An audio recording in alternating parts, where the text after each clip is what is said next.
You'll often find me discussing the sales funnel and how to move people from just discovering who you and your agency are right the way through to the point where they buy from you. Now, one of the key mistakes I see agencies making is not focusing on building that know, like, and trust, because let's face it, no one is going to ever buy from you until they know you, they like you, and they trust you. And instead, they go from, for example, connecting with someone on LinkedIn to asking them to buy from them. And of course, this isn't going to work. All it's going to do is actually harm your brand and get people to disconnect from you and stop following you. This isn't going to work. So in today's episode of the podcast, I want to share with you one strategy that builds credibility, shows your audience that you know what on earth you're talking about, and helps you nurture them. And that is by using a lead magnet. So in today's episode, we're going to talk about what exactly it is, how to create one, and how to use it in the best way as a significant part of your sales process. So lots to discuss. So let's get started. Accelerate your agency's profitable growth with tools, tips, and value-added interviews with your host, agency owner and coach, Rob DaCosta.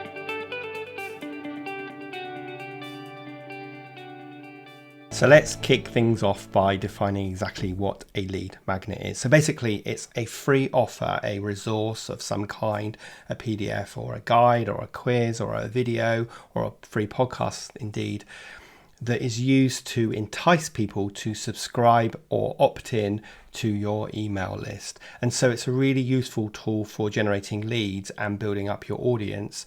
And of course, once you have got them in your email list, then you can then follow them up and nurture them to the point where they're ready to buy.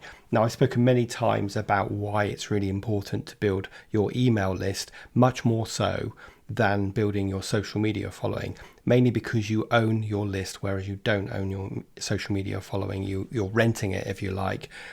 And the owners of that social media platform can change the terms and conditions or something else, or close down indeed.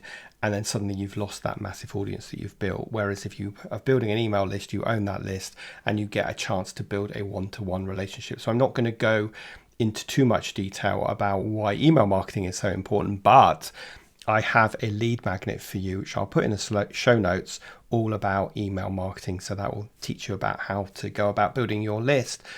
But the lead magnet is a great way to build that list. It's kind of like a transaction that says, I'm going to give you something of value, and in return, you are going to pay for it with your email address. Now, the key here is to genuinely give something of value. I think a lot of times people feel very reticent about giving a lot of their value away for free because that's what they hold back for their paying clients. But trust me, you want to put your best foot forward when someone first learns about you. So you want to put some really detailed value into your lead magnet. I always feel like the lead magnet is explaining the why and a bit of the what.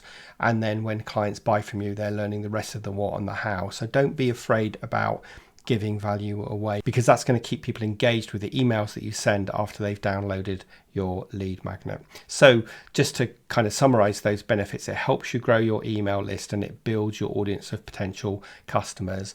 It allows you to collect that contact information from those interested prospects, and it enables you to provide some value up front and build trust, that important part of the know, like, and trust journey. And once you've got them in your email list, you can then segment that list based on the lead magnet they requested or the behavior that they've done after the lead magnet, or indeed some of the information they gave you when they requested the lead magnet. So I hope that gives you clarity around the benefits of producing a lead magnet. And I'll talk in a moment a little bit more about what that lead magnet could be. But first, let me share some misconceptions about creating a lead magnet. And the first one I want to share with you is that it doesn't have to be long.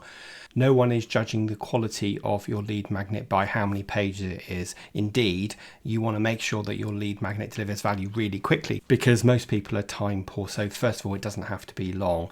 And the second misconception that I want to share with you is that you don't need lots of lead magnets. In fact, if I could go back and give my younger self 17 years ago, just starting out in this business, this is the advice I would say, which is, Rob, you don't need loads of lead magnets. You just need one really good one, and really double down on focusing on promoting that far and wide to get as many downloads as possible.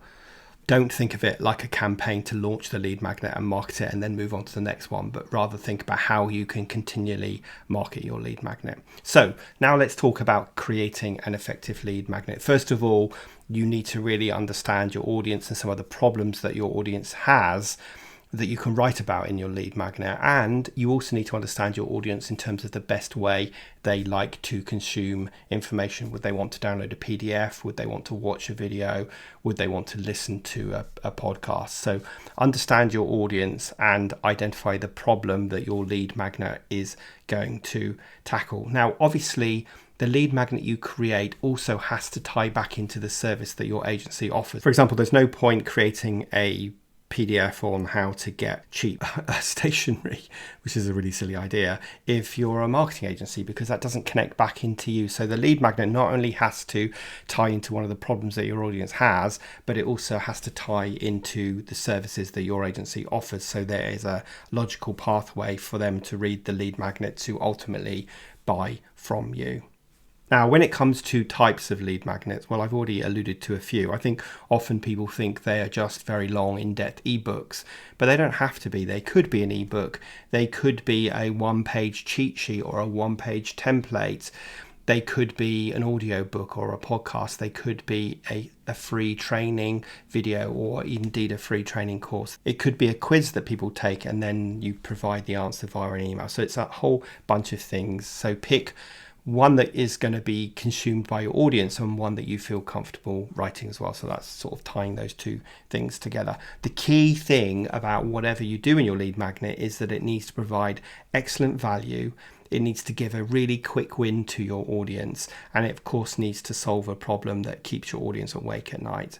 Now, once you've decided on your lead magnet theme and you've decided on a topic, you want to make sure that you're creating a really compelling title and description. And ChatGPT or Claude or one of the other AI writing tools is definitely your friend here, because you can go into the writing tools. You can say, I'm writing this for this audience, tackling this problem. Can you give me some titles? And it's definitely going to help you with that. I believe that, as I said in a previous episode recently, that AI tools are a great way of getting you from 0 to 50, and then you go from 50 to 100. And I think creating a lead magnet is true for using AI as well. So there you go. That's what a lead magnet is and how to decide what theme you're going to write about and what format it's going to be in.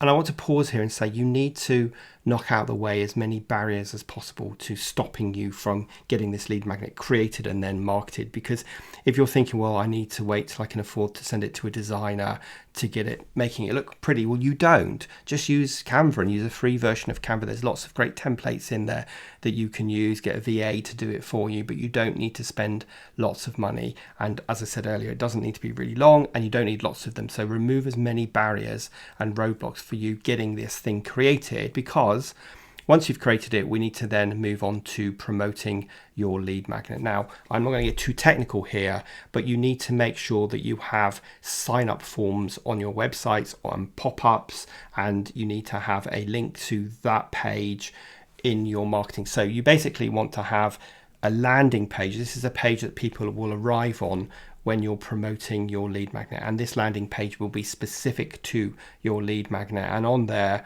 will be a form where they have to put at the very least their name and their email address, and then in return for that you will send the lead magnet over to them.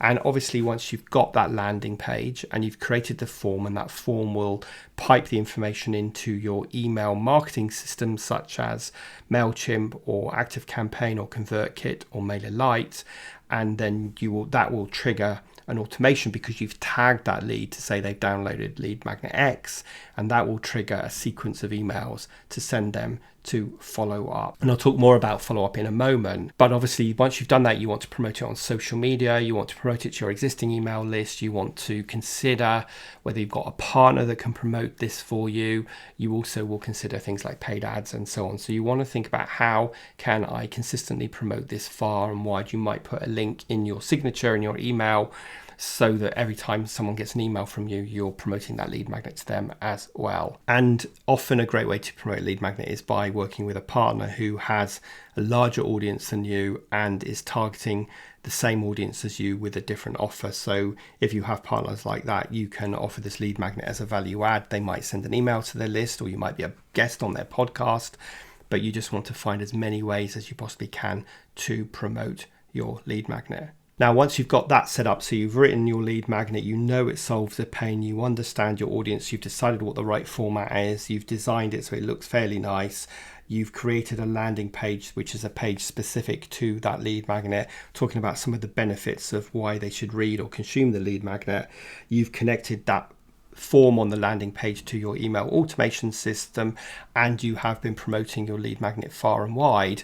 You now need to make sure that you are following up these leads, because it definitely isn't good enough just to have them download the lead magnet, maybe get one email from you saying here's the lead magnet, and then just sitting back and hoping that they will contact you. So you need to create a sequence of emails over the next few weeks that dig into aspects of that lead magnet in more detail and offer the next logical step that you want them to make on that journey. What's the next step on the buyer's journey that they will take once they've read the lead magnet? It might be that you then invite them to a workshop, or it might be that you offer them a one-to-one call to understand more about the specific challenge that the lead magnet's talking about. And then of course that leads on to a conversation about working together. So don't make the mistake of doing all of that hard work in the first part to create your lead magnet and promote it, and then not do a good job in following up. Now, I teach a bunch of different sequences in my program to my members on how to nurture your leads. So your first email is going to be like a welcome email saying, hey, welcome into our world. Here is the lead magnet you've requested. And then after a while, you're going to go into a nurturing sequence of emails where you are reminding them about the lead magnet, checking in with them, asking them questions, and giving them the next, what I call the next micro commitment that you want them to make on the buyer's journey. So there you go. In 12 minutes, I've covered an awful lot of ground that would normally take a lot longer than that. But I hope you buy into the value of creating a lead magnet. I hope you understand exactly what it is. I hope you understand how to match the pains that your audience has with what you do, and your lead magnet sits in the middle. Remember, it doesn't have to be long, but it does have to deliver value very quickly.